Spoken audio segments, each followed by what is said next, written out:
The bright lights of the U.S. Constellations Bridge reflected off Commander Peter Mills's forehead as he stared at the massive alien ship approaching Earth. After years of searching for intelligent life, humanity had finally made contact. The ship was beautiful, with smooth purple-tinted metal that seemed to absorb starlight. "Commander, they're responding to our greeting message," Lieutenant Amanda Carter said from her communications station.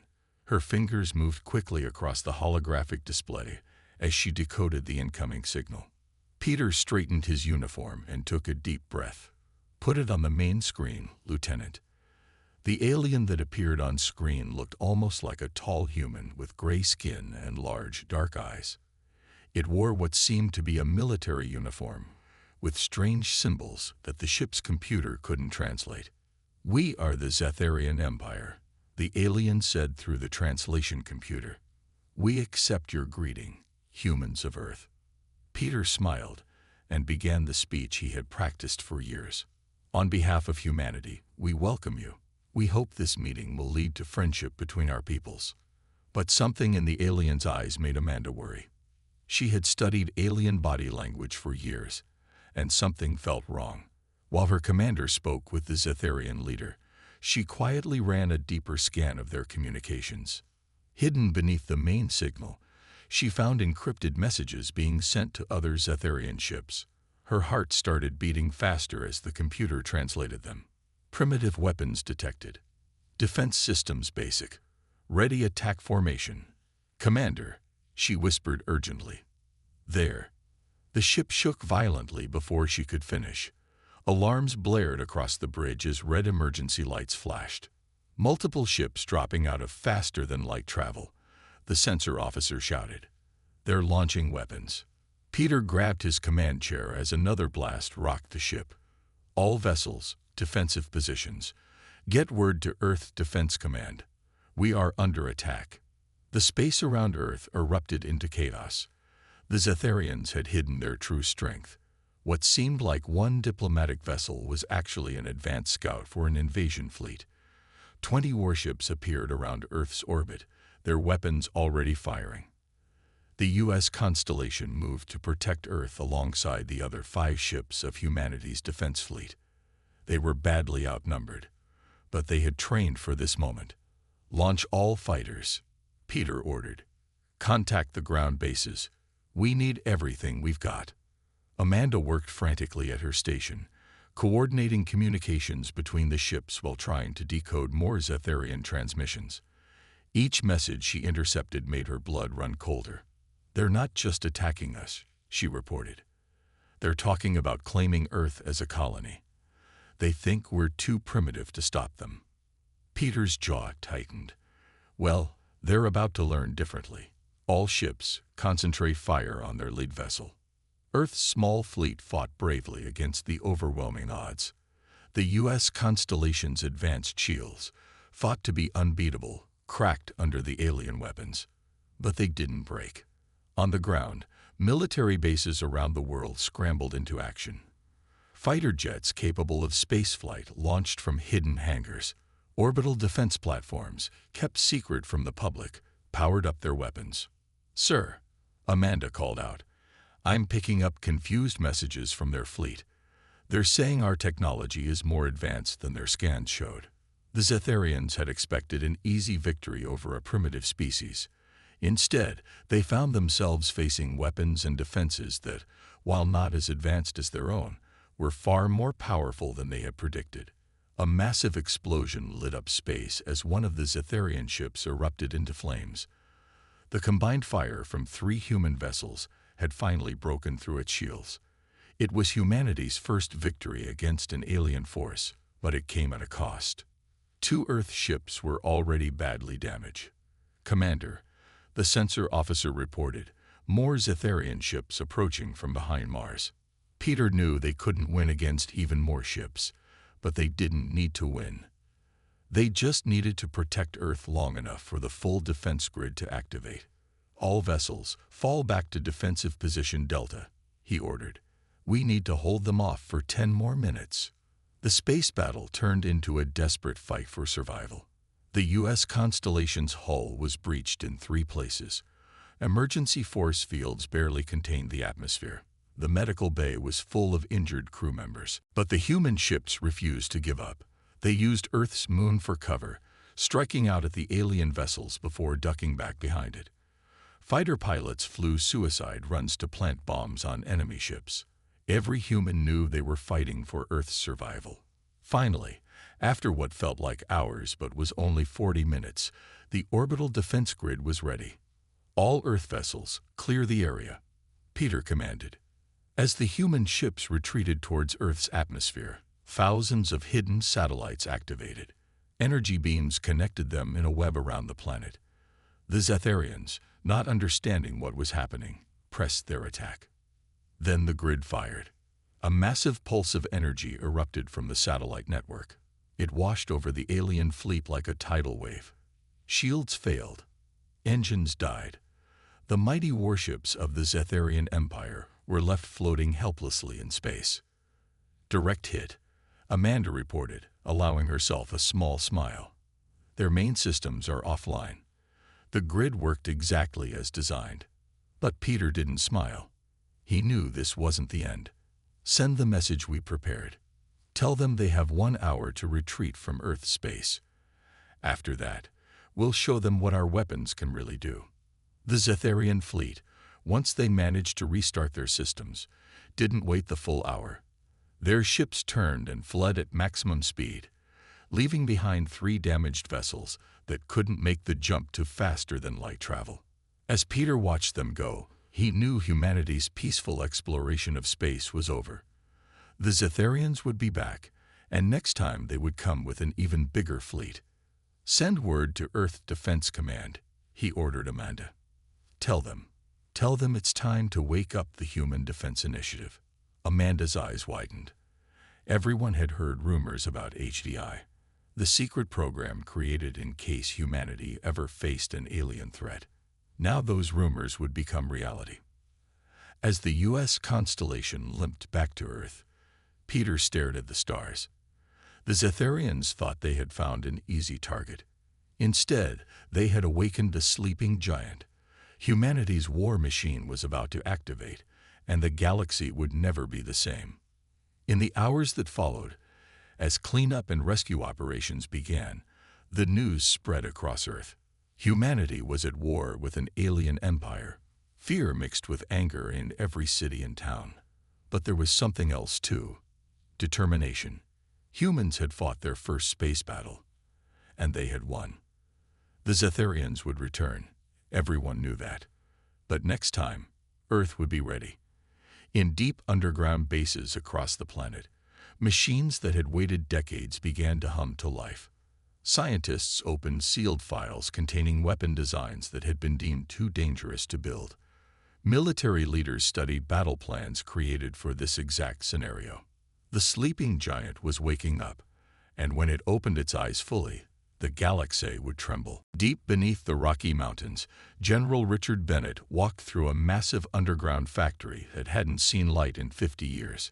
Huge machines stretched into the darkness, covered in dust, but otherwise perfectly preserved.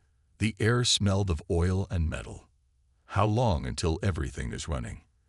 He asked Dr. Laura Reynolds, who walked beside him with a tablet computer in her hands. 24 hours for this facility, she replied, brushing her gray hair back from her face. The other facilities around the world will take about the same time. We built everything to last. Richard nodded as they passed row after row of silent manufacturing robots. The Human Defense Initiative had been his life's work, even though he had hoped it would never be needed. Now, after the Zetharian attack, it was humanity's best hope for survival. "Show me the new weapons," he said. Laura led him to a sealed door at the end of the facility. Her fingerprint and eye scan opened it, revealing a room full of holographic displays. Each one showed designs for weapons that most humans didn't know existed. "This is what we've been working on in secret," she explained, bringing up the first design. "We reversed engineered technology from crashed alien ships we found over the years. The Zetharians aren't the first aliens to visit Earth. They're just the first ones to attack us openly." Richard studied the display. It showed a new type of spacecraft, smaller than the U.S. Constellation, but much more heavily armed. How many can we build? With all facilities running. 100 per week. In space, Captain Stephen Hughes was making another kind of discovery. His ship, the U.S. Artemis, had been sent to check on humanity's secret deep space stations. At the edge of the solar system, hidden in the Kuiper Belt, he found something unexpected. These stations aren't just observation posts, he told his crew as they explored the largest one. They're automated shipyards. And they're waking up. His second-in-command, Lieutenant John Porter, pointed to strange markings on the station's walls. "Sir, these symbols. They're not human, are they?" "No," Stephen replied. "We found this station 20 years ago. It's older than human civilization. We learned to use it, but we never built it." Throughout the station, lights were coming on. Machines were starting up. Whatever ancient race had built it had left behind a gift for humanity, if they ever needed to defend themselves. Back on Earth, the transformation was happening fast. Every major city had a hidden underground factory, built decades ago by people who knew this day might come. As they activated one by one, the ground trembled slightly. Most humans thought they were small earthquakes. They didn't know that beneath their feet, their planet was becoming one giant war machine. In her lab near the bottom of the Rocky Mountain facility, Laura worked with her team to finish the most important project. They had taken alien shield technology and changed it into something new. "The tests are complete," she told Richard when he visited again. "It works better than we hoped. The Zetharian shields won't stop our new weapons." Richard watched through thick glass as scientists tested the new technology. A beam of energy that looked like blue lightning struck a standard alien shield. Instead of stopping at the shield, it passed right through. "How did you do it?" he asked. Laura smiled. "We didn't try to make our weapons stronger than their shields. We made them ignore the shields completely. The Zetharians won't expect that. No one has ever done it before." Up in orbit, the damaged U.S. Constellation was being repaired. But it wasn't just being fixed, it was being upgraded. Commander Peter Mills watched as his ship was transformed. "The new weapons are ready for installation," Amanda Carter reported. She was still his communications officer, but now she had a new job too. Understanding alien technology. Engineering says the ship's power systems can handle them, but just barely. Peter looked out the space station window at his ship. Workers in spacesuits crawled over its hull, adding new weapons and armor. The Constellation would be the first Earth ship upgraded with the HDI's secret technology. Soon, all of humanity's ships would follow. "What about the crew?" he asked. "Are they ready for the new systems?" Amanda nodded. "They're learning fast. The neural interfaces are strange at first, but once you get used to them..." She pointed to a small silver disc on her temple. "It's amazing how much better you can control the ship when it feels like part of your own body." In Washington, D.C., the president met with Earth's other leaders. They all agreed humanity needed to unite like never before. Old arguments and fights were put aside. Everyone knew that if humans didn't work together, they might not survive at all. The president signed new orders. Every factory on Earth would help build what was needed. Every scientist would work on defense technology. Every ship would be upgraded. Earth was going to war. But the biggest surprise came from the moon. As part of the HDI activation, huge doors opened in the lunar surface. Inside were hundreds of ships, built in secret over decades. They were small but powerful, designed for one purpose: to fight aliens who thought humans would be easy to defeat. "The lunar fleet is almost ready," Richard told the president during their daily meeting. "We'll have over 500 ships by the end of the week. The Zetharians won't expect that." The president looked worried. "Will it be enough?" "It has to be," Richard replied. "Our deep space sensors show they're gathering a bigger fleet. They'll be back soon." In orbit, more and more ships gathered. Some were old ones being upgraded, like the Constellation. Others were new ones built in the underground factories. The lunar fleet joined them. their black hulls designed to be hard to see in space. Earth's space forces were growing stronger every day. But everyone knew they needed to grow faster. The Zetharians would return with an even bigger fleet. This time, they would know humans weren't as primitive as they thought. Laura worked day and night in her lab, improving the shield-piercing technology. Stephen Hughes explored more ancient stations in deep space, learning their secrets. Amanda Carter taught other crews how to use the neural interfaces that let humans and ships work as one. 50 years of secret preparation were paying off. The sleeping giant wasn't just awaking, it was standing up, ready to fight. Humanity had hidden its true strength for years, waiting for this moment. In his office deep underground, Richard looked at a message from Earth's deep space scouts. The Zetharians were coming. They had gathered the biggest fleet their empire had ever built. But this time, Earth would be ready.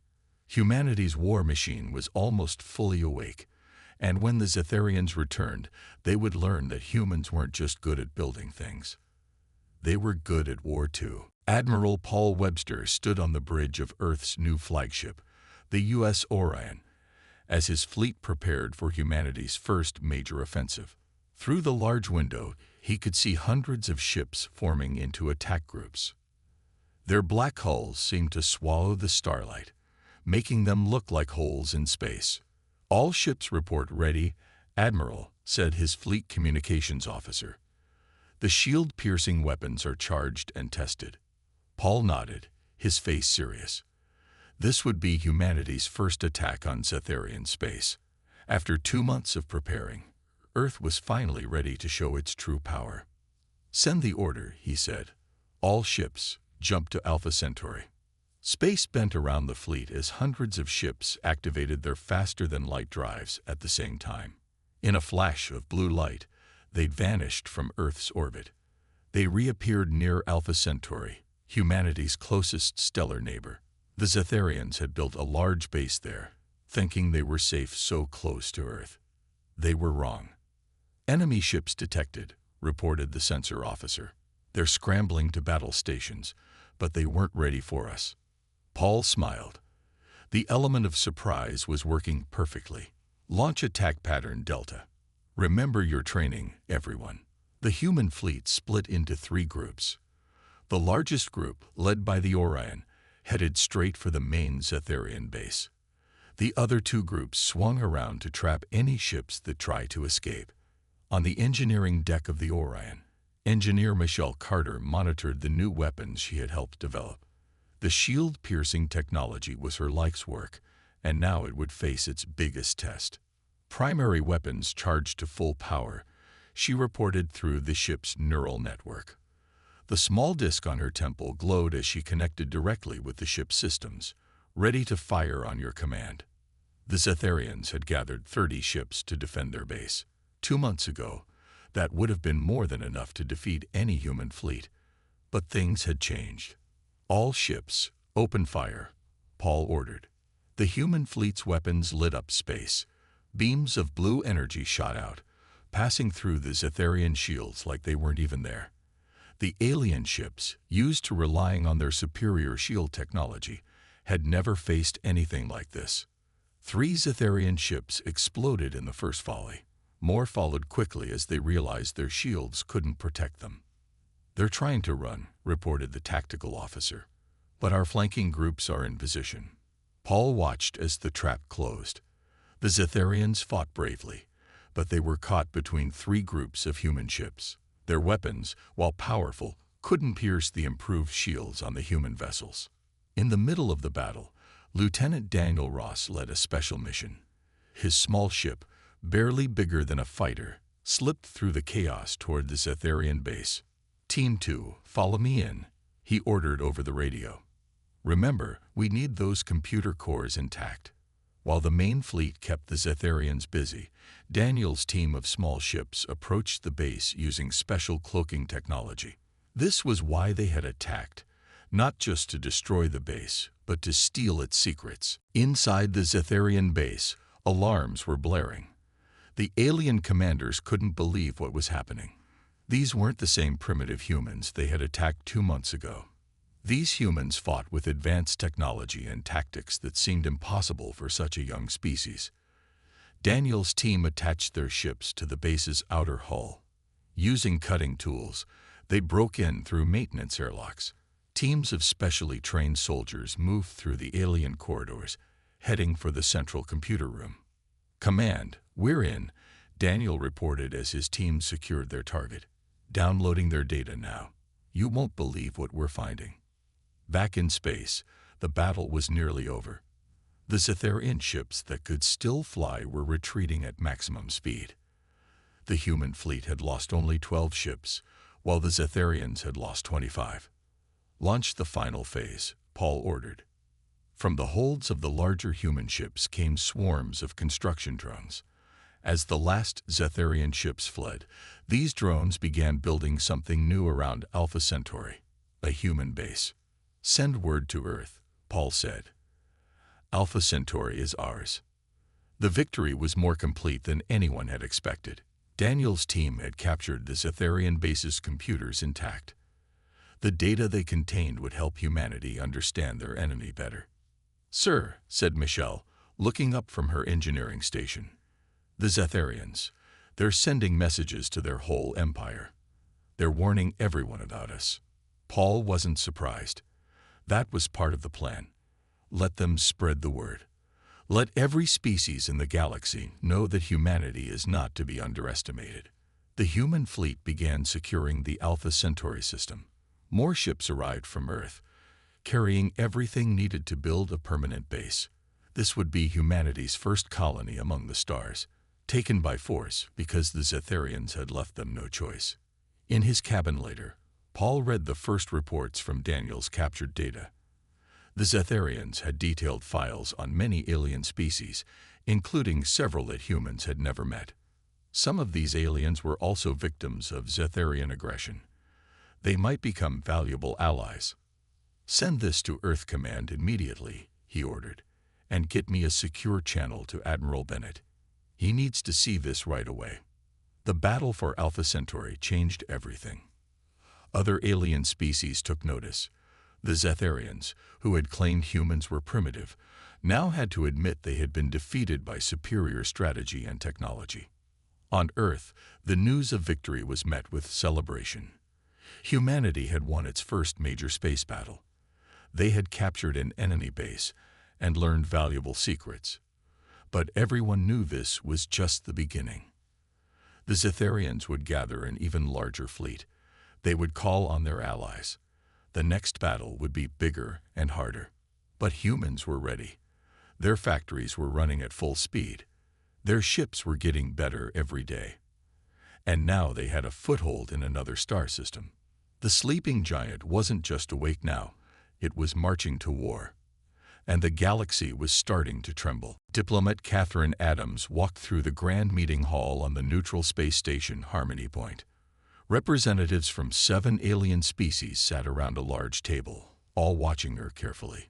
This was humanity's chance to build alliances against the Zetharian Empire. "The Zetharians attacked us without warning," she told them, her voice calm but firm. "We fought back and won. Now we offer you a chance to join us and end their aggression forever." The alien diplomats whispered among themselves. Many of their worlds had suffered under Zetharian attacks. But working with humans, a species that had appeared suddenly with powerful weapons, made them nervous. A tall, blue-skinned alien stood up. "I am Speaker Vax of the Proxima Worlds. We have fought the Zetharians for 100 years. We will join your coalition." One by one, other aliens stood to join. By the end of the day, 5 of the 7 species had agreed to work with Earth. The Proxima Coalition was born. Back at Alpha Centauri, Major Frank Reynolds led the intelligence team studying the captured Zetharian data. He worked in a secure room deep inside the new human base, surrounded by holographic displays showing decoded alien messages. "Something isn't right," he told his team as they studied the latest intercepts. "The Zetharians are too calm about losing this base. They're planning something." Frank had spent weeks reading Zetharian military messages. He knew how they thought. This wasn't how they usually acted after losing a battle. On his main screen, he displayed a map showing ship movements across Etherian space. Their fleet was gathering, but not where anyone expected. "They're not preparing to attack us," he realized suddenly. "They're going to attack our new allies first." He sent an urgent message to Earth Command. But as he waited for a response, he noticed something else in the data. Some of the alien ships gathering with the Etherian fleet looked familiar. "Computer, enhance this sector," he ordered. The holographic display zoomed in on a group of ships. Frank's heart sank as he recognized them. They belonged to one of the species that had just joined the coalition. "We have a traitor in the Alliance," he said quietly. At Earth's main research facility, Dr. Susan Mitchell worked with her team to finish a new weapon. The room was filled with advanced computers, all connected to a central artificial intelligence system.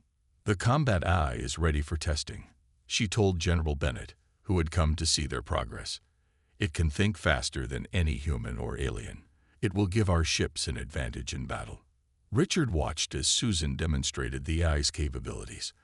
On a large screen, it showed how it could control hundreds of ships at once, coordinating their movements perfectly. "Have you solved the ethical problems?" he asked. Everyone remembered the AI wars of the past. Susan nodded. "The AI can't operate without human oversight. It suggests actions but can't take them without approval. We learned from our mistakes." In space, the Etherian plot was unfolding. Their fleet, now joined by ships from the traitor species, attacked 3 allied worlds at once. The Proxima Coalition was caught by surprise. Catherine Adams was in the middle of another diplomatic meeting when the news arrived. "The Etherians are attacking our allies," she announced to the shocked room. "Earth will honor its promises. We will defend you." The human fleet, led by Admiral Webster's flagship U.S. Orion, jumped to help their allies. But they had to split their forces to protect 3 worlds at once. The battle in space was fierce. The Etherian ships now had new weapons, given to them by the traitor species. But they still couldn't beat the human shield-piercing technology. Frank Reynolds worked frantically to identify which ally had betrayed them. He searched through millions of decoded messages, looking for clues. Finally, he found it. "The Kralthu," he reported to Earth Command. "They'd been working with the Etherians all along. They joined our alliance just to spy on us." The news spread quickly through the coalition. The Kralthu ships in the alliance suddenly turned their weapons on their former allies, but they had underestimated how much humans had learned about their technology. Susan Mitchell's combat eye proved its worth in the battle. It predicted the Kralthu ships' movements and helped human vessels target their weak points. "All ships, focus fire on the marked targets," Admiral Webster ordered. The AI had found a flaw in the Kralthu shield design. The battle raged across 3 star systems. Human ships fought alongside their true allies, protecting alien worlds from Etherian attack. The neural interfaces let human crews react faster than ever before.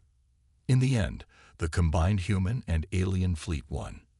The Etherians retreated, leaving their Kralthu allies behind. The traitors' ships were captured or destroyed. Catherine Adams called another meeting of the coalition. This time, she spoke with even more authority. "The Etherians tried to break our alliance," she said. "They failed. We are stronger together." The alien representatives cheered. The coalition had faced its first test and survived. Now they trusted humans more than ever. Frank Reynolds kept studying the captured Kralthu ships. Inside their computers, he found something that chilled him: plans for an even bigger attack. "The Etherians aren't finished," he reported. "They're gathering their entire empire for one massive assault. They would rather destroy everything than admit humans are their equals." Dr. Susan Mitchell worked harder to improve her combat eye. "We'll be ready," she promised. "The next battle will decide everything." The human war machine was now fully awake. Factories on Earth and in space produced more ships every day. The alliance with other species grew stronger, but everyone knew the biggest fight was still to come. In his office on the U.S. Orion, Admiral Webster studied the latest reports. The Zetharians were gathering the largest fleet ever seen in the galaxy. They would attack soon. But this time, humanity wouldn't be fighting alone. The Proxima Coalition stood ready, its ships gathering near Earth. The treachery of the Krall Thu had only made the other allies more loyal. The stage was set for the final battle. The fate of Earth, and perhaps the whole galaxy, would soon be decided. The largest fleet ever gathered in galactic history filled the space around Earth. 5,000 ships from Earth and its alien allies waited in formation. Admiral Richard Bennett stood on the bridge of the U.S. Orion, looking at the massive holographic display showing every vessel. The Zetharians have gathered their entire empire for this attack, he told his officers. 7,000 ships are heading for Earth. This will be the battle that decides everything. Dr. Susan Mitchell's combat AI displayed possible battle plans on the main screen. The enemy fleet will arrive in 6 hours, she said. They're bringing weapons we've never seen before. But humans had new weapons too. Every ship in the Earth fleet now carried shield-piercing technology.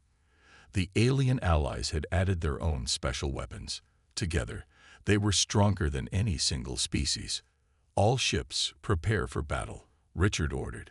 His voice went out to every vessel in the combined fleet. Today we fight not just for Earth, but for every world the Zetharians have threatened. Captain Lisa Morgan led a special team on a mission that could change everything. Her small, fast ship slipped away from the main fleet, carrying the best soldiers Earth had. Remember the plan, she told her team. While the fleets fight, we find a way into the Zetharian command ship. We need to capture their leaders alive. Lisa's ship used new stealth technology that made it almost invisible. They would hide until the battle started, then use the chaos to get close to their target. The 6 hours passed quickly. Suddenly, space lit up with thousands of flashes as the Zetharian fleet arrived. Their ships filled the sky like angry stars. All ships, battle formation Delta, Richard commanded. The human and alien fleet moved as one, guided by the combat eye. Launch fighters. Space erupted in fire as the two massive fleets clashed. Energy beams and missiles crossed the void. Ships exploded on both sides. The battle was so huge that people on Earth could see flashes of light in the day sky. Engineer Michelle Carter monitored the shield-piercing weapons from her station on the Orion. The Zetharians have improved their shields, she reported, but our weapons are still getting through. The battle split into hundreds of smaller fights. Human ships fought alongside their alien allies. The combat AI helped them work together perfectly, predicting enemy moves before they happened. Meanwhile, Lisa Morgan's team made their move. While everyone watched the main battle, their small ship slipped through the chaos toward the huge Zetharian command ship. "Look at the size of that thing," whispered one of her soldiers. The enemy ship was bigger than anything humans had ever built. "Size doesn't matter," Lisa replied. "We have something better. Surprise." Using tools designed by Dr. Laura Reynolds, they cut their way into the massive ship. The Zetharian crew never saw them coming.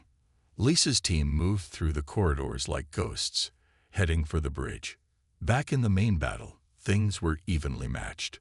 Both sides had lost hundreds of ships. The space around Earth was filled with debris from destroyed vessels. Then the Zetharians revealed their secret weapon. Giant ships at the back of their fleet started glowing with strange energy. "Energy spike detected," shouted the Orion's sensor officer. "They're powering up some kind of super weapon." But Richard smiled. He had expected this. "Launch Operation Sunburst," he ordered. From behind Earth's moon came a new fleet of ships that no one had seen before. They had been hidden there, waiting for this moment. These ships carried humanity's own super weapon, technology found in those ancient alien stations. The new ships fired beams of golden light that cut through space. When they hit the Zetharian super weapon ships, something strange happened. The enemy vessels didn't explode. They just stopped working. "Direct hit," reported Michelle. "The ancient weapon works. It shuts down any technology it touches." On the Zetharian command ship, Lisa's team reached the bridge. They burst in using special grenades that stunned everyone, but didn't cause permanent harm. Bridge secured, Lisa reported back to the fleet. You won't believe what we found here. In the command center was proof of something incredible. The Zetharians had attacked Earth because they were afraid. Their leaders had discovered that humans were learning too fast, developing technology too quickly. They thought if they didn't stop Earth now, humans would soon become too powerful to control. Send this to every ship in both fleets, Richard ordered when he saw Lisa's report. Let everyone see why this war really started. The truth spread quickly. Many Zetharian ships stopped fighting when they learned their leaders had started the war based on fear, not defense. All Zetharian forces, Richard broadcast on all channels. Your leaders lied to you.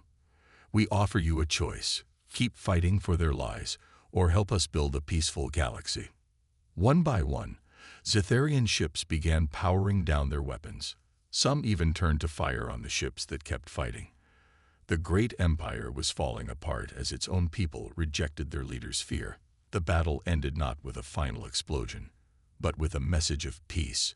The Zetharian Empire surrendered. Their leaders were arrested by their own people.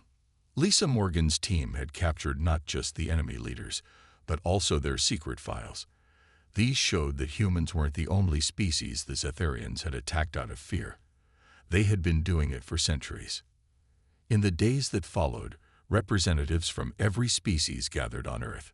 They met in a new building called the Hall of Unity, built just for this purpose. Today we create something new, Catherine Adams announced to the gathered aliens. The Galactic Defense Coalition. All species working together, protecting each other. Never again will one empire be allowed to attack others out of fear. Earth became the headquarters of the new coalition. Humans were respected not just for their military power, but for how they had handled victory. They had chosen peace over revenge. The sleeping giant was fully awake now, but instead of being the weapon everyone feared, humanity had become something better, a protector of peace in the galaxy. We did it, Richard said quietly, standing with his officers as they watched ships from a dozen species flying peacefully over Earth. We showed them that humans aren't just good at war. We're good at making peace too. The war was over.